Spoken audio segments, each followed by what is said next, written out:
en Literatura por la Universidad Nacional Autónoma de México y doctora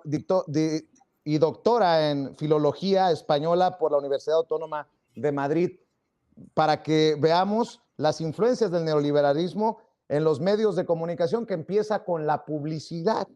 Pongan atención al ejemplo que nos da.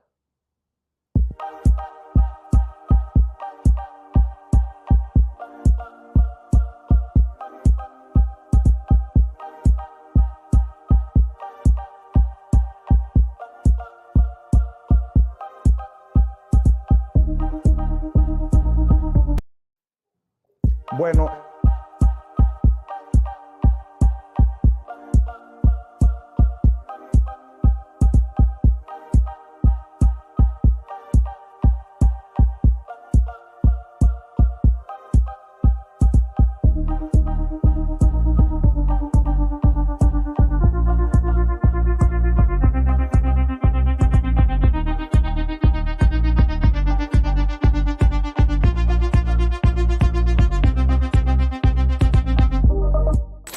que esta tecnología digital pues también pertenece acá.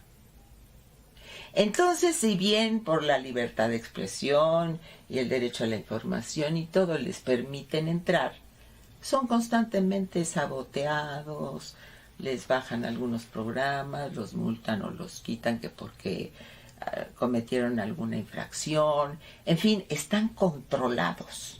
¿Qué es lo que mucho hace la prensa neoliberal? Que dice, no, mira, te voy a dejar 2 o 3 valvulitas de escape para que tú puedas entender que nosotros somos democráticos, pero junto a la andanada de comunicación que es de su propiedad, pues resulta que hay poco nivel de influencia, ¿no? Y entonces todo esto de la tecnología digital, en donde de hecho sí se ha metido gente de izquierda, y de todas formas la cantidad de cosas que hay de la derecha es enorme, empezando por la publicidad, ¿no? La publicidad es un total engaño. La publicidad es decir que un artículo tiene determinadas virtudes que no tiene, para que lo compres, ¿no? Por ejemplo, los plátanos no necesitan publicidad, pero los artículos que no convienen al ser humano necesitan mucha publicidad. Y de esa manera nos han invadido de alimentos chatarra. Bueno, pues habla de la comida chatarra, Yasmín Ugalde, desde ahí, desde lo que necesita publicidad, dice la doctora Blanca Montoya, y le ofrezco una disculpa a las personas que nos están viendo por este sistema que hemos echado a andar y que nos sigue dando dolores de cabeza, pero creo que la idea ahí está sobre la mesa. Sí, la importancia que tienen los medios de comunicación, ¿no? En la influencia en las personas, y esto cómo se puede relacionar en el consumo, no solamente en el consumo de lo que se compra, sino de lo que se piensa. Un poco tiene que ver el tema con estas guerras sucias que se viven desde lo sistemático en los espacios de los medios de comunicación, ¿no? Es un poco a lo que se refiere Blanca Montoya. Oye, Yasmín, aprovechando, déjenme plantear esto para la mesa. Acaba de salir del reclusorio norte Alonso Ancira, salió de traje con un puro en la mano y pareciera que celebra su victoria, que pues sí, podría ser una victoria porque sale de prisión el socio de Altos Hornos de México, aunque también es una victoria medio agridulce para el pueblo, porque se supone que nos va a pagar hasta con intereses los más de 200 millones de dólares que pues que nos jodieron, que nos fregaron. Me dan su opinión. Empiezo contigo, por ejemplo, Manuel, dame tu opinión acerca de este tema. Claro, pues ahí ya va a variar dependiendo de cada quien de su definición de victoria. En este caso, hay que recordar quién es Alonso Ancira, la relación que tenía con Altos Hornos de México, y yo quiero hacer una comparación ante los anteriores sexenios. Cuando habíamos visto esta no cacería de brujas, sino investigación a múltiples personajes del viejo régimen, en el cual eventualmente terminarían, en su defecto, o pagando con una condena en prisión, cosa que no es tal en este caso, o en el otro caso, devolviendo lo que se robaron. Una de las consignas favoritas de la gente es esa, que devuelven al pueblo lo robado. En este caso, si es así, en comparación a los anteriores momentos que ha vivido México, porque se nos olvida que esto debemos de comprenderlo como un tiempo de transición, no queramos que todo esto sea de un solo golpe, vamos en el proceso de apenas gatear, pero al menos es algo, porque ni siquiera antes se caminaba, ni siquiera se iba adelante. Así que en el términos de justicia, pues sí, tú lo describiste perfectamente, es agridulce, no es agrio del todo, pero tampoco es dulce del todo.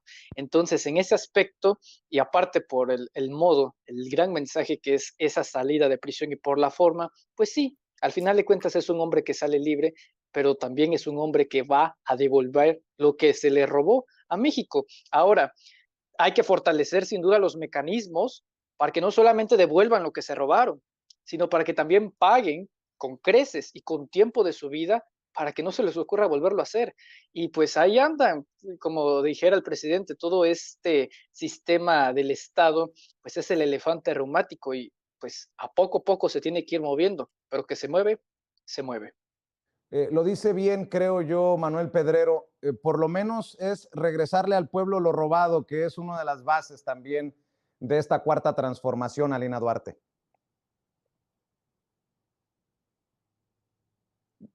Por favor. Ahí está.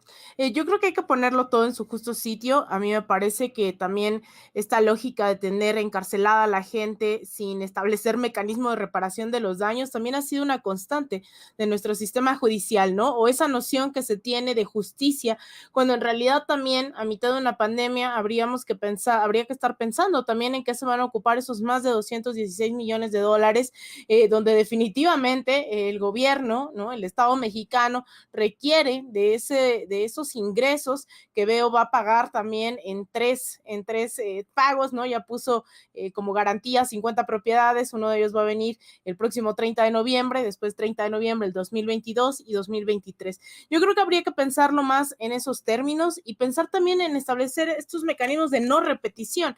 Y yo creo que es algo a lo que el gobierno ha puesto muchísimo énfasis, ha puesto el dedo en la llaga todo este tiempo, y si algo hemos escuchado desde la campaña electoral hasta diario en las mañaneras, ha sido el tema de la corrupción. Entonces, pues sí, es una victoria totalmente agridulce, ¿no? Sabemos que la impunidad ha sido lamentablemente más la regla que la excepción.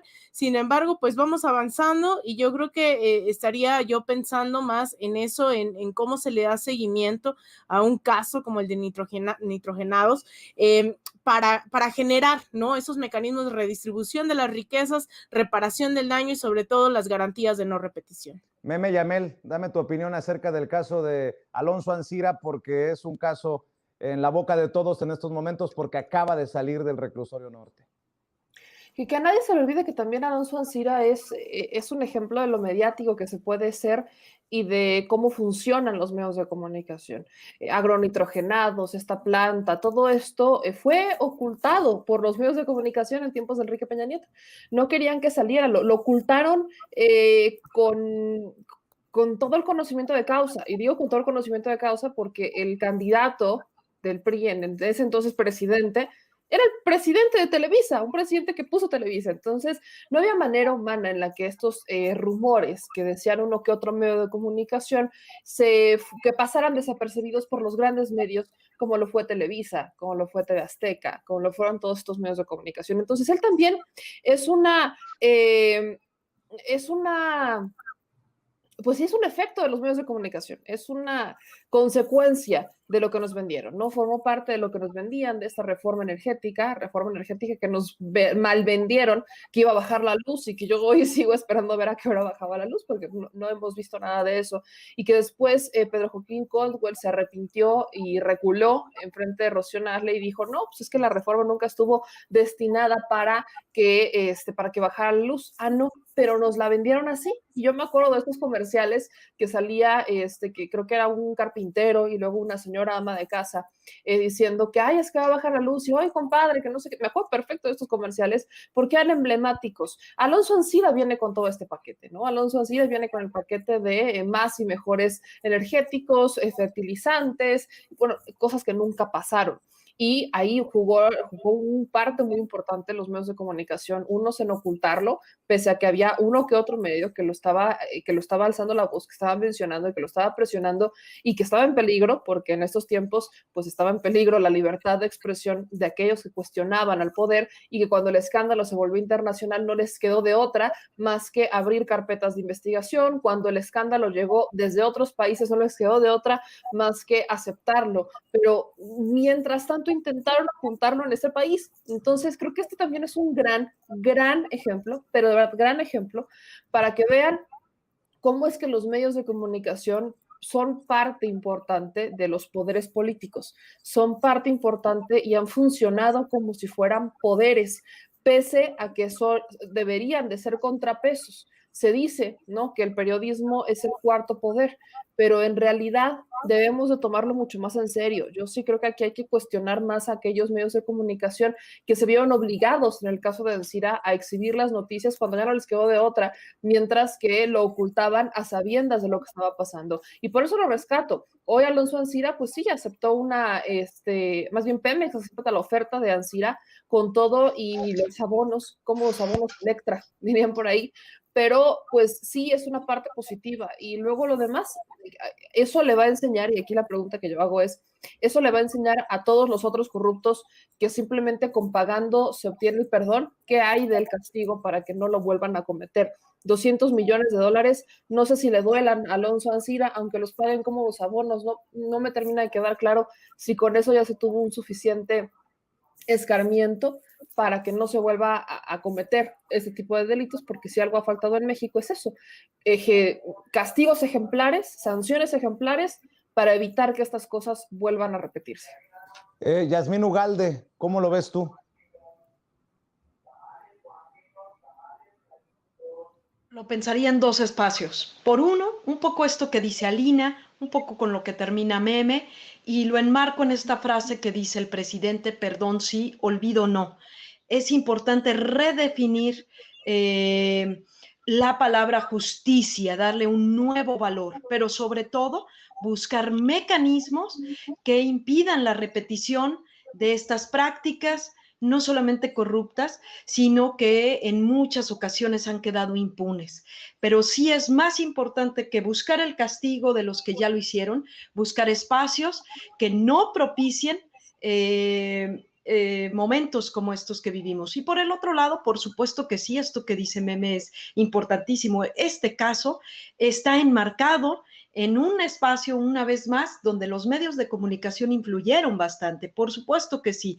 Son parte de la opinión pública, inciden en la opinión pública los medios de comunicación, y la opinión pública es parte del poder que gobierna también este país. Hay que, por eso, tener mucho énfasis en los telemontajes que no han ocurrido no ahora, sino llevamos años viviéndolos, no solamente en nuestro país, sino ha sido un factor de cómo han incidido en las opiniones de la sociedad.